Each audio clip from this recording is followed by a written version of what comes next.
What would you do if you're in the middle of the Nullarbor, which in Australia is a 1,200 kilometre desert-like landscape which stretches on for endless horizons?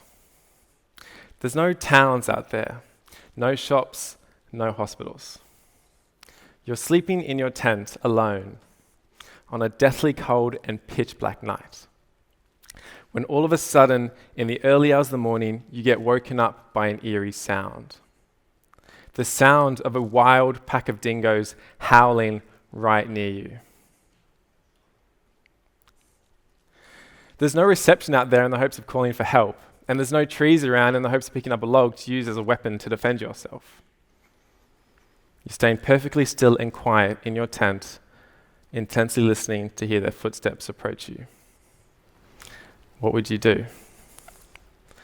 My name is Ivor, and just over 2 years ago, I found myself in this exact situation when I was on a journey to walk solo and unsupported across Australia, 4,000 kilometres over 6 months from Perth to Sydney, subsequently becoming the youngest person who's ever done so. This journey, for me, consisted of 5,680,000 steps. 5,680,000 steps to achieve what was my wildest dream for years. It was my definition of what impossible meant. But out of all those steps, there are just three. 3 steps which I took on my journey, on my path towards my goal. And I want to share these 3 steps with you today, because I really believe if you just take these 3 steps on your path, that you can achieve your impossible too. And with that being said, the first step, which is scarier than any wild pack of dingoes seeing you as some sort of sleeping buffet. The first step is overcoming self-doubt and social peer pressure. I barely trained for my walk, which I know that sounds crazy, but why train for something that's not actually going to happen? That's what I would tell myself. See, I was so convinced that the doubters of my friends, family, and society would convince me out of it. I would hear things like, Ivor, Australia is an extensive and arid landscape filled with wild and dangerous animals, some of the most venomous snakes and spiders in the world. What would happen if you got bitten by one out there when there are no hospitals? What about the hot and dry weather, Ivor? What about the fact that no one your age at 21 and under has ever achieved such a feat before? What makes you think you can do this when you've never done anything like this before? These were the reasons I was told and subsequently assumed it was not only too big, too dangerous, but impossible. You might not know how many steps it will take to achieve your dream. But remember that every journey begins with a single step.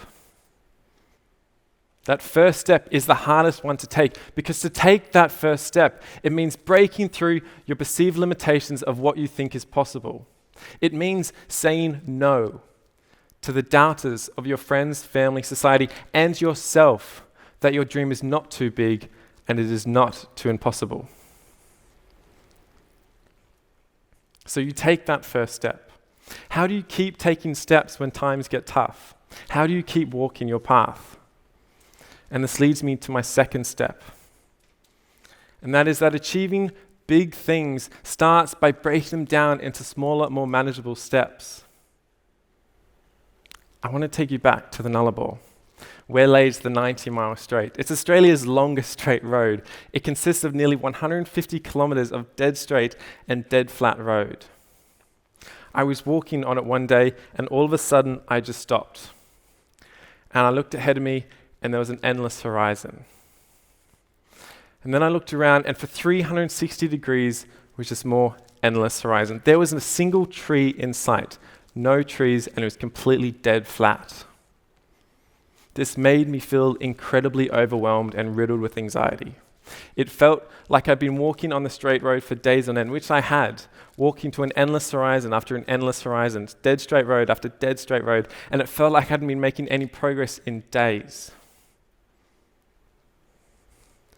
But then I did this one thing, a very simple action, but it had a profound effect. I got my drone and I sent it up in the air in the hopes that it would show me some reassuring oasis in the distance. A town, a roadhouse, anything, a bend in the road, anything to show me I had made progress. This is that photo. And that's me. And as you can see, there's just more endless horizon. I sent the drone back down and I pulled out my phone in the hopes that my phone would give me some sort of reassuring comfort that I'd made progress. The blue GPS dot told me where I was, and I knew my end goal, which was the other side of Australia. It was the East Coast. Feeling incredibly overwhelmed, it felt like that blue GPS dot had stayed in that same position for days on end, which it had over a week. It felt like that blue GPS dot hadn't moved a single inch. But then I did this one thing. I zoomed in. And I zoomed in some more, and some more, and some more, and some more, and some more, and some more. And then I finally realized that by zooming in to where I was and taking small steps on my journey, I actually could see progress. For the first time, I realized I actually could see proof of the small steps I was making on my journey towards my dream. Then I realized I had to translate that analogy into my feet, and I had to zoom into my feet, where my feet stood. On this endless horizon, I had to realize that by taking one step and looking behind me and saying, that is one less step I have to take to reach my end goal. I knew my journey was 4,000 kilometers. One more kilometer now is one less kilometer I have to take to reach my end goal. Whatever journey you're on, your path may be long. When you're starting to get overwhelmed by the enormity of your dream, just zoom in and keep zooming in as much as you have to until you can start to see progress. Now, when I said I barely trained for my walk, it's true. To train for a 4,000 kilometer transcontinental traverse of a continent, I did five kilometer runs before I trained, 1 week before I started. And 4 out of those 5 times, I had to stop and walk the rest of the way home because I was so exhausted. Sounds like some intense training boot camp, right? On the day of my walk, I walked 20 kilometers. By that night in my tent, I was in my tent writing in my journal, I'm a 7.5 out of 10 on a pain threshold. 10 going to hospital and 0 not feeling anything. I was 7.5. I was in that much pain. I wrote next to it that walking 40 kilometers a day seems next to impossible. Next to impossible. But see, I took that first step and then adrenaline started rushing through my body. It felt fantastic. On my first day, I was walking 20 Ks and then I was walking 23, 25 Ks a day, pushing a 50-kilo cart without training. I had pain in my legs, pain in my feet, pain in my ankles, but it didn't matter because I was pursuing my dream and it felt fantastic. I rocked with this town and I met these two middle-aged cyclists that had nearly finished cycling in the opposite direction. I was telling them stories, we were exchanging stories, and I was telling them what I thought was impossible 3 weeks ago, I'm nearly achieving. Within 3 weeks, I'm doing over 36 kilometers a day. What I thought walking 40 Ks a day was impossible, I was doing within nearly 3 weeks. How fantastic is this? And then one of them, he just stopped me. And he said, Ivor, do you realize what you're doing? He said, you're testing yourself until you break yourself. You're testing yourself until you break yourself. On reflection, I was quite stumped and put off guard by what he said, but then I realized he was exactly right. I was pushing myself so hard every single day, and I was letting the adrenaline and the excitement dictate how far I'd push myself. And then not long after that, I got plantar fasciitis, which is a foot condition I got from overexertion. And my friend's mum, she's a physio, and she said, the only thing we can do, what we tell normally people is to rest, but you're not normal. And then for 2 months, I was in excruciating pain every single step I took. And I could have saved all that pain by just listening to my body. And this leads me to my third and final step. Pacing yourself, celebrating the small wins you set along your journey, the complete opposite to what I was doing. I realized then and there that I have to start treating myself. When I make it to this next kilometer, treat yourself to that chocolate bar that you've been saving in your cart. Or when you make it to this town, have a shower. It's been a week. What would your sister think? She'd be disgusted. I had to start to learn to be kind to myself and not push myself so hard to make it to that destination, that final journey.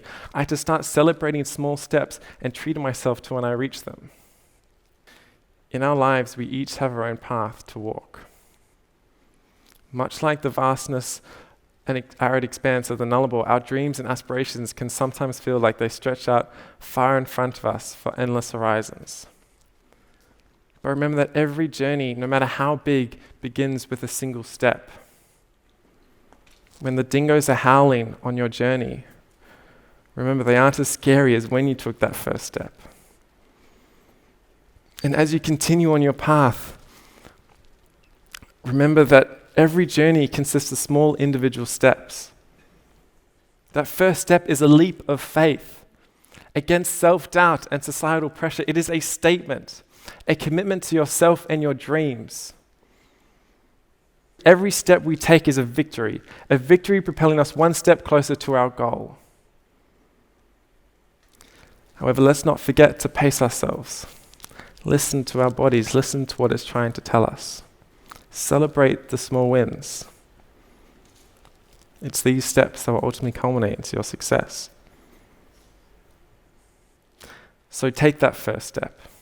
Brave that journey and honor your path. Your impossible is only steps away. Thank you.